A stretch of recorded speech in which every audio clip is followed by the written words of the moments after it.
savons que dans le développement de l'enfant, donc le jeu est très important. Un enfant qui va bien, c'est un enfant qui joue.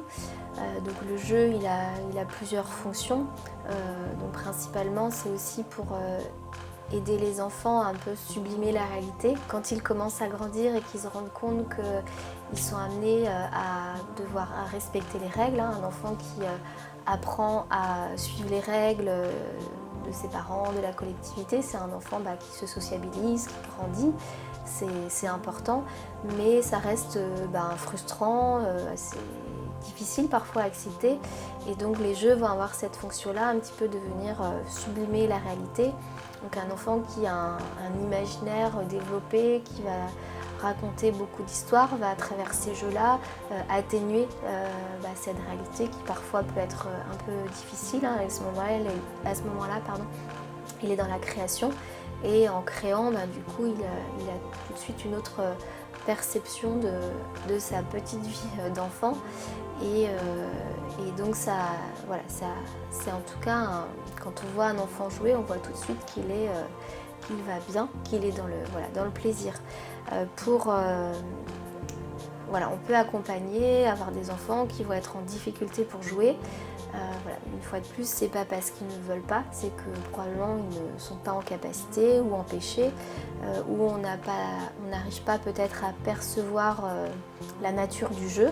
Ça peut être perturbé si un enfant est en situation de handicap, un développement particulier, et aussi quand on accompagne un enfant en situation de handicap, la parentalité, l'accompagnement auprès de cet enfant va être aussi perturbé. Là où l'enfant peut-être spontanément va venir jouer, va venir parler, va venir chercher l'adulte, là peut-être qu'il ne sera pas en capacité de le faire. Donc de la même manière, l'adulte ne va pas se sentir appelé et va pas répondre spontanément. Donc toutes ces relations-là, toute cette relation de jeu va être perturbée. Et donc par ailleurs, il faut aussi pour soutenir le développement de ces enfants, les accompagner dans leur bien-être, essayer de proposer des situations de jeu, d'autant plus, là peut-être plus en guidant, en venant un peu plus chercher l'enfant. Donc les jeux qui vont être en tout cas plus facilitants, plus aidants, bien sûr c'est tout ce qui va être des jeux autour du chant, des vocalises, tous ces petits jeux spontanés qu'un bébé va faire naturellement en babillant, gazouillant, mais peut-être qu'un enfant qui a des difficultés dans son corps, donc des difficultés peut-être motrices, des difficultés cognitives, il va déjà tellement se mobiliser par rapport à ces difficultés-là qu'il n'aura pas la liberté en fait de pouvoir aller jouer. Mais peut-être qu'en le guidant, lui proposant ces situations de jeu, il va finalement pouvoir y accéder et plus ça va être proposé, plus il va donner de l'importance. On peut voir aussi que justement quand la communication peut être limitée, tout ce qui va être l'ordre des chansons qui vont être signées, ça va aussi venir donner un étayage supplémentaire et aussi peut-être favoriser le jeu, la communication.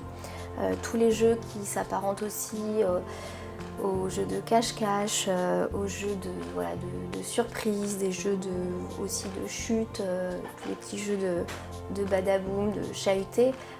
Tous les enfants le font spontanément, peut-être qu'il y a des enfants qui ne peuvent pas le faire, mais une fois de plus on va essayer de leur proposer. C'est essayer de penser à tous ces petits jeux que les enfants font spontanément et de se dire que si son enfant ne peut pas les faire, peut-être qu'on peut lui les proposer de la même manière. On va aussi penser à tous ces jeux de retour au calme, de détente, où un enfant va peut-être spontanément aller prendre un livre, se poser, être détendu. Peut-être qu'un enfant ne pourra pas le faire, donc on va l'inviter à aller créer des conditions pour qu'il puisse aussi avoir ces petits jeux de détente, de calme. Et puis bien sûr tous les jeux qui font appel au développement psychomoteur, à l'éveil, donc créer des parcours à la fois moteurs mais des parcours aussi où on intègre du sensoriel pour venir une fois de plus nourrir tout ce qui est la conscience corporelle de l'enfant et la découverte de son environnement. Et on va penser aussi que donc un enfant, il va d'autant plus réussir à jouer si dans son environnement, il perçoit aussi par imitation les jeux. Ça va être beaucoup plus facile pour lui dans son développement. Il y a les neurones miroirs qui vont favoriser aussi ces situations de reproduction, d'imitation. Et donc faut pas hésiter à aussi jouer avec son enfant. Et pour les enfants qui ont des difficultés dans leur développement, c'est sûr que tout ce qui va être de l'ordre de l'inclusion, qu'ils puissent être accueillis en crèche, en collectivité, à l'école, avec des enfants qui ont des développements typiques, ça va soutenir aussi toute cette imitation et cette capacité à pouvoir reproduire, à pouvoir jouer. Si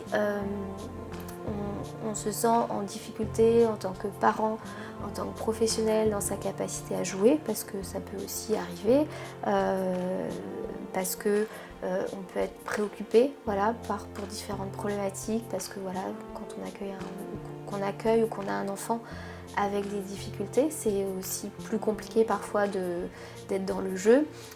Il existe plusieurs structures pour être accompagné.